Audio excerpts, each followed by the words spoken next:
আসসালামু আলাইকুম এভরিওয়ান। আজকে আমরা এই ভিডিওতে শিখব কিভাবে একটি ছোট সেন্টেন্সকে বড় সেন্টেন্সে রূপান্তরিত করতে হয়।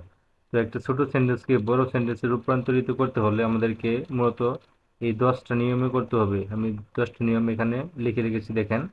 প্রথমত simple to complex and compound সেন্টেন্সে করতে হবে, এবং রিলেটিভ প্রোনাউন ব্যবহার করতে হবে, এবং অ্যাডভার্ব অফ টাইম মানে ওয়েন দিয়ে যখন জিজ্ঞাসা করবেন ভার্বকে, তখন অটোমেটিক অ্যাডভার্ব অফ টাইম আপনি পাবেন, আবার ফ্রিকুয়েন্সি থাকবে।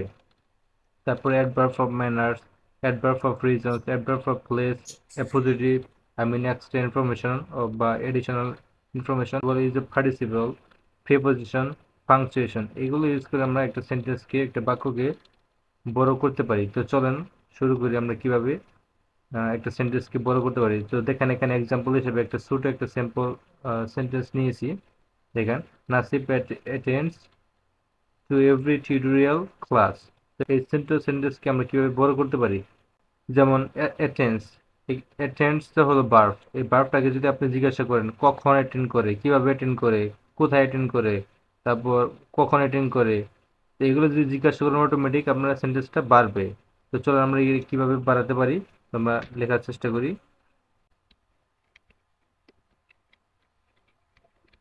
নাসিব, আচ্ছা নাসিব দিলাম। তখন নাসিব দেওয়ার পর আমরা এ পজিটিভ ব্যবহার করতে পারি, যেমন স্টুডেন্ট অফ ঢাকা ইউনিভার্সিটি বা কোনো একটা ইউনিভার্সিটির নাম দিতে পারি আমরা। কিন্তু আমি এখানে একটা কোচিং সেন্টার নাম দিই, রাহাত ইংলিশ কেয়ার।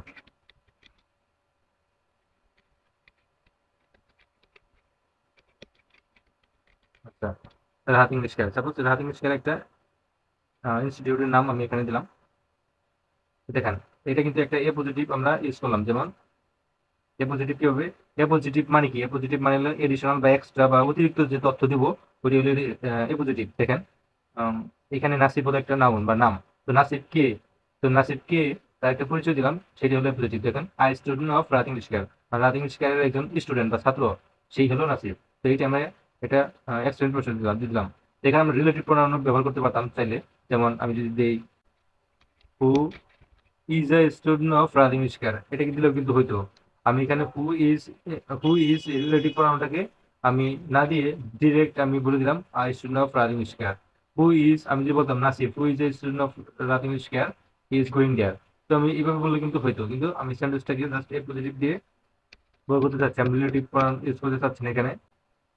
তো চলেন আমরা এখন এই সেন্টেন্সটাকে কিভাবে আরো এক্সট্রা ইনফরমেশন দিব। তো আরো এক্সট্রা ইনফরমেশন দেওয়ার সময় আমরা জাস্ট এখানে লিখতে পারি যে আগে এটুকু আগে লিখে দিই। আচ্ছা দাঁড়ান, এটুকু আগে দিয়ে দিই। অ্যাটেন্ডস, জাস্ট আগে সেন্টেন্সটাকে এ পর্যন্ত লিখে দিই। আচ্ছা, নাসিব আর student of Rahat English care attends to every tutorial class, মানে প্রত্যেকটা টিউটোরিয়াল ক্লাসে অ্যাটেন্ড করে। তো আমরা এখানে দিতে পারি কখন অ্যাটেন্ড করে, বা কিভাবে কতক্ষণ অ্যাটেন্ড করে, বা কত ঘন ঘন অ্যাটেন্ড করে। আমরা কিন্তু দিতে পারি ফ্রিকোয়েন্সি মানে কি, ঘন ঘন, বা যেমন আমরা যদি দিই এখানে রাত রেগুলার অ্যাটেন্ড করে, এরকম দিতে পারি না? চাইলে দিতে পারি কিন্তু। তো চলুন আমরা এখানে এই ফ্রিকোয়েন্সি অ্যাডভার্বটা আমরা এখানে ইউজ করি, রেগুলারলি। আচ্ছা, আমরা রেগুলারলি দিলাম, regularly attends to every tutorial class, মানে প্রত্যেকদিন টিউটোরিয়াল ক্লাস অ্যাটেন্ড করে। তো আমরা এখন আরো এক্সপ্লেন করতে চাইলে দিতে পারি যে এখন আমরা কি দিতে পারি, কিভাবে বা কোথায়, জায়গাটার নাম দিতে পারি, প্লেস, কোথায় সে জয়েন করে বা কোথায় সে টিউটোরিয়াল ক্লাস করে। তো আমরা দিতে পারি ওভার, অনলাইন,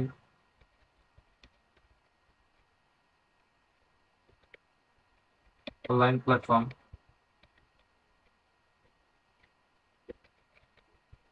আমরা দিতে পারি ওভার অনলাইন প্ল্যাটফর্ম, মানে অনলাইনে সে জয়েন করে। ওভার অনলাইন প্ল্যাটফর্মে সে টিউটোরিয়াল ক্লাসগুলো করে। আমরা এক্সট্রা ইনফরমেশন দিলাম, কিন্তু আমরা কিন্তু adverb of place, place, place মানে কি? অ্যাডভার্ব অফ প্লেস মানে জায়গা, আমরা কোথায় সে প্র্যাকটিসটা করে, কোথায় সে অ্যাটেন্ড করে। এগুলাকে আপনি জাস্ট এই ভার্বটাকে জিজ্ঞাসা করবেন, এই অ্যাটেন্ড, আমরা এটাকে মার্ক করে দিই, এটাকে শুধু আপনারা জাস্ট কোয়েশ্চেন করবেন ওই দিয়ে, এগুলো দিয়ে। যেমন হাউ, হোয়েন, ওয়্যার, ওয়েন, এগুলো দিয়ে যে আপনার জিজ্ঞাসা করেন অটোমেটিক অ্যান্সার পাবেন। দেখেন, আমরা ওয়্যার দিয়ে জিজ্ঞাসা করলাম, অ্যাটেন্ড করে, কোথায় অ্যাটেন্ড করে সে? ওভার অনলাইন প্ল্যাটফর্মে অ্যাটেন্ড করে সে, এভরি টিউটোরিয়াল ক্লাসগুলো করে। তো আমরা এখন এখন যদি দিই যে তারপর দেখুন 5 নম্বর কি আছে, অ্যাডভার্ব অফ রিজন। যদি আপনি রিজনটা দিতে চান যে সে কেন জয়েন দেয় এখানে, আমরা তো বললাম যে অ্যাটেন্ড করে, সে কেন অ্যাটেন্ড করে, আমরা এটা এখন দিব কেন অ্যাটেন্ড করে। তো আমরা কেন অ্যাটেন্ড করে এখানে এতে জয়েন দেওয়ার সময় আমরা একটা কানেক্টিভ ওয়ার্ড দিতে পারি, কানেক্টর ইউজ করতে পারি, যেমন with a view to, with a view to improving. কেন সে ইমপ্রুভ করার জন্য তো ই করে জয়েন দেয়, তাই না? ইমপ্রুভিং,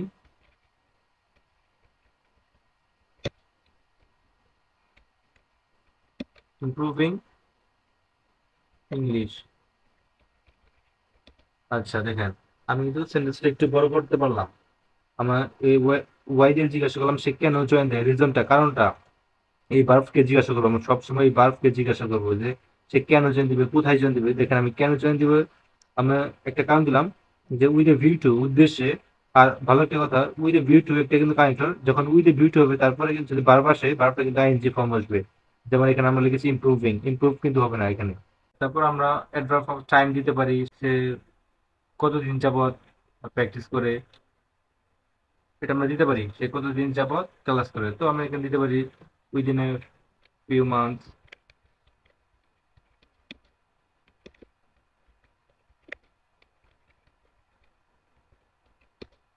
আচ্ছা দেখেন, সেন্টেন্সটা সেন্টেন্সটা আগে কতটুকু ছিল, এখন কত বড় হয়েছে দেখেন। Nasib attends to every tutorial class.